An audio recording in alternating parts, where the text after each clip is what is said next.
Malawi Today.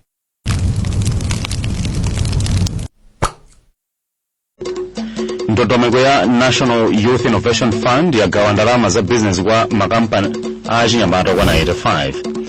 Ochita malonda adandaula kuti kuwonongeka kwa zipangizo zodutsa nyasi zakuchimbudzi pamalo okwelera basi kuntcheu ndipo apolisi kulikoma ati bwato la injini latsopano lithandiza kukweza ntchito zachitetezo m'bomalo. Tsopano nkhani zimwatsatane. Nthambi yoona za achinyamata ya National Youth Council of Malawi yati yagawa ndalama ku makampani achinyamata 85 mwa 150 omwe akuchita ntchito za malonda zosiyanasiyana zamakono pansi pa ndondomeko ya boma ya National Youth Innovation Fund yomwe boma linakhazikitsa mwezi wa Julayi chaka chino. Mkulu wa National Youth Council Rex Chapota wati cholinga cha thumbali ndi kulimbikitsa achinyamata kuti atukule dziko lino pa ntchito zamakono ndi kutukula chuma cha dziko. Tokola katswiri walemba ripoti. Mkulu wa nthambi yoona za achinyamata mdziko muno ya NICOM Rex Chapota watakuyembekeza kuti achinyamata omwe akuchita bizinesi agwiritsa ntchito bwino ndalama zomwe NICOM akupereka kudzera mu thumba lapadera lofuna kutukula achinyamata omwe ali ndi ukadaulo komanso ntchito za malonda zamakono kuti ziyapindulire eni madera awo komanso dziko lonse.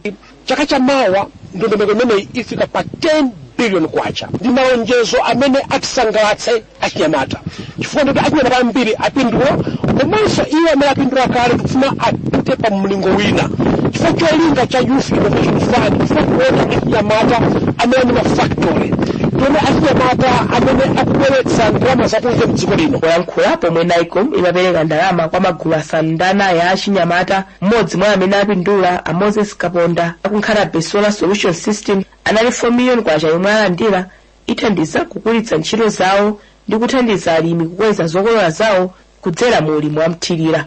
Ndipo mkulu wa khonsolo ya Nzuzu Agomezani Yasulu anapempha achinyamata kuti agwire ntchito limodzi ndi omwe alipo kale okhazikika pa ntchito za malonda ndi kuti asawaone ngati mpikisano koma omwe angagwirire nawo ntchito.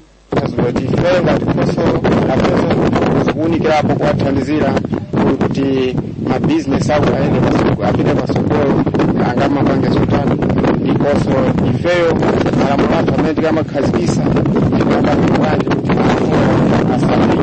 innovators amene Adventures with Kobe, Likoma Agri Adventures, Likoma Agri Enterprise, ndi Proud Africa ndi ena ama business omwe alandira ndalama kudzera mu ntchitoyi. Kuyambira pomwe ntchitoyi inayamba mu Julayi chaka chino, achinyamata 85 mwa 150 alandira kale ndalamazi. M'malo mwa Zodiac kuno ku Nzuzu ndiye Toweya katswiri.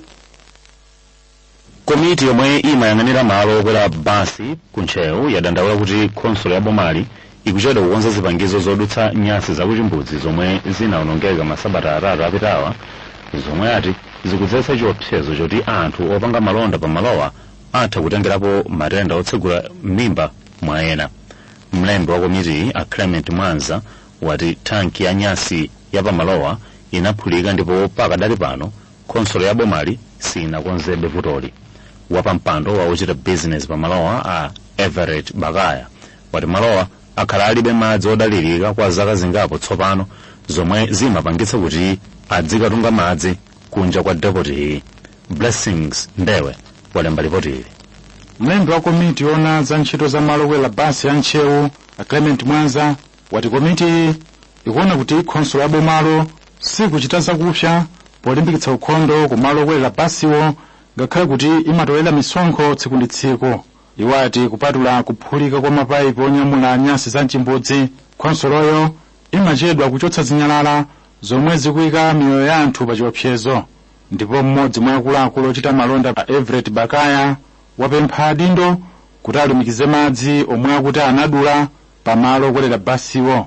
Poyankhulapo mneneri wa khonsolo ya boma la ntcheu Amaston Kaiya wati ntchito yopopa nyasi za mchimbudzi mathanki omwe ali pa malowo tsopano yayamba. Akaiya atsutsa malipoti akuti malowa alibe madzi a mipopi. Winston Gaimina kuwerenga ripoti la Blessings Mbewe kuchokera ku ntcheu.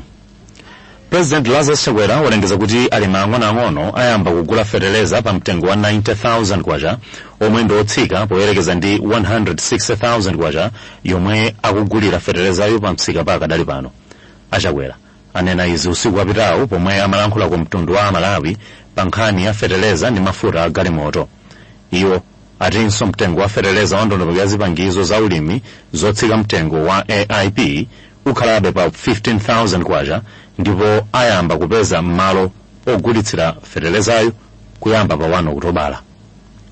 Mtengo wa feteleza wa AIP wa gulu la inu alimi omwe ndinu ma smallholders farmers omwenso ndi alimi achakudya chapakhomo. Chomwe ndikufuna ndikudziwitseni amene muli gulu limeneli nchakuti feteleza wa AIP ayamba kugawidwa dziko lonse pa 1 Okutobala ngati mmene achitira chaka chatha.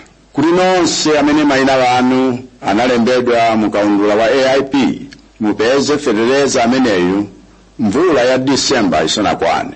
Ndipo feteleza ameneyu mudzagula pa mtengo wa 15,000 kwacha. Koma inu omwe muli mgulu la ulimi wa business omwe muli mamembala amakalabu alimi wa business kapena ndene kuti minda imene imakulira kuposera 1 hectare, feteleza wanu wafika kale m'madepoti ogulitsira dziko lonse la Malawi.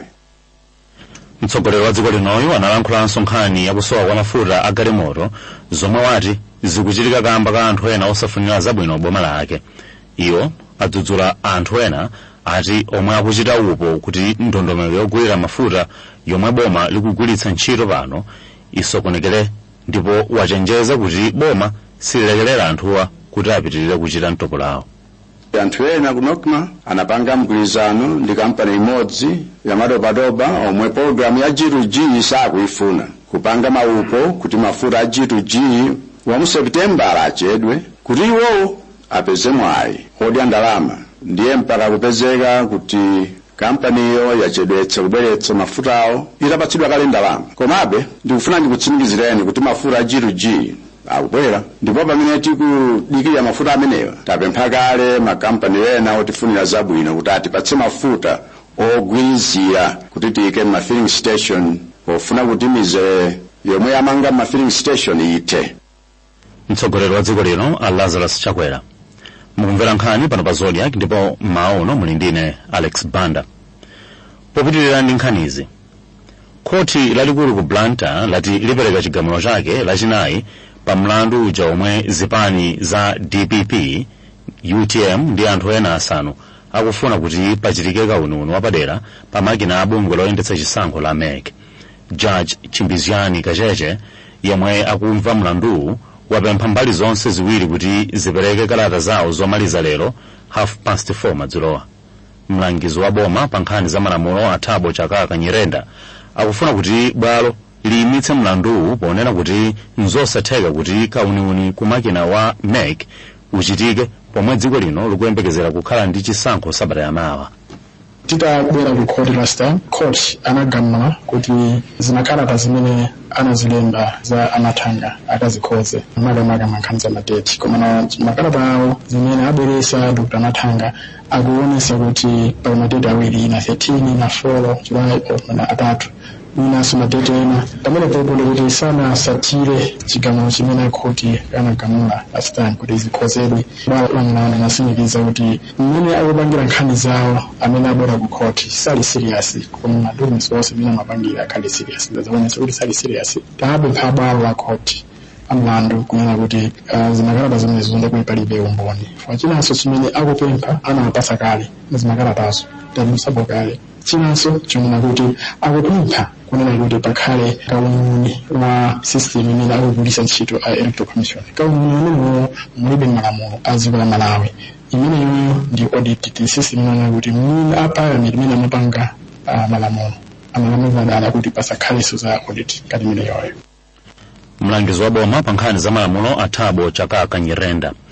Bob Chinkango ndi loya wa mmodzi mwa odandaulawa. Chomwe tikufuna chakuti bwalo lioneke chiganizo chomwe anapanga electoral commission kuwakaniza azipani ndi anthu okhuzidwa mwayi ukuthi asuzumira aoneke machini amene azagwiritsidwe ntchito kuyendetsa chisankho. Pakuti machini monga mwina mmamvera kulankhula kwa mboni yathu imodzi inanena kuti software amene akuisuzidwa kuti akuisira ntchito yasinthidwa osausayo. Apart from the software, even when yapakidwa launch iwe osatani osausa. So the question is akuti pakwena khala consultation mukupanga konzati dani. In this way muna mukhala transparent alisa zizo cha mvulani mukuchita palibe chobisa mimi ngati ube chobisa osibisa jama. It's like ukuti asina ukuba konsandiseje amuntu amene you have nothing to hide palibe chobisa ngati so kwa chiwo njira chibecho kuti banje according as tendemuza chiganizo chimene chija aloleza kuti aye banje alole nambalani aonekemo chachiwiri kuti kupanga identify munthu ovota malamu amene adabwere kuvota kwa munthu kuti ayi tibuda ndi identification chikuvuta ndi chani kuti adabwere kuchovotera malamu amati mbwere yatani chovotera machini mukuti mumpangire identify munthu wanda omwe chakuti anakanga program before kwazirani azitiwa ndiri pafika siku yovota manito kanachitika pa trial baja ina kuna pesa 2 hours zinayambe kwinayi mwezi muna kwina azibega kwina so ikazaka za kuti imfika foko kwa jamaa mpira ja timu ndio asavota baja. Lawyer Bob Chinkango atakhala nthawi yayitali akudalira mabwato obwereka pa ntchito yawo yachitetezo apolisi m'boma la Likoma ati tsopano vutoli latha. Iwo anena izi nthambi yopereka department ya malini itapereka bwato latsopano la injini ku polisi ya Likomayi. Mneneri wa polisi a Andrew Kusimbwa wauza Zodiac kuti pomwe analibe bwatoli amalepheranso kupititsa ku khoti oganizidwa milandu kuchokera ku Chilumba ndipo dera linanso la Chizumulu chifukwa cha vuto la mayendedwe.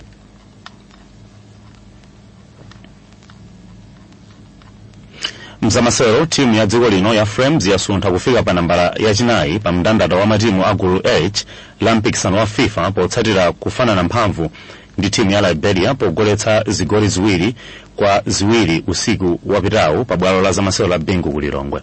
Flames imatsalira ndi zigoli ziwiri koma inabwenza kudzera kwa Gabadinho Muhango ndi Chawanango Kaonga zomwe zasungabe chiyembekezo choti timuyi itha kufika ndime yosewera masewera apadera pamene yalephera kudzigulira malo mu mpikisanowu. Mphunzitsi wa timuyi Kalisto Pasua wavomereza kuti kuchinyitsa zigoli ziwiri mosayenera ndi vuto koma wayamikirabe momwe timuyi yasewerera. Apanso ndi pamtsiriziro pa nkhani zathu mmawa uno koma tisanasiyane tionenso mitu yake. Ndondomeko ya Youth Innovation Fund yagawa ndalama za mabizinesi kwa makampani achinyamata okwana 85. Ochita malonda adandaula ndi kuonongeka kwa zipangizo zodutsa nyasi za kuchimbudzi pamalo okwelera mabasi kuntchewu. Apolisi ku Likoma ati bwalo la injini latsopano lithandiza kukweza ntchito zachitetezo m'bomali. Munali ndine Alex Banda zomwe mwambiri pokhala nafe mawa bwino.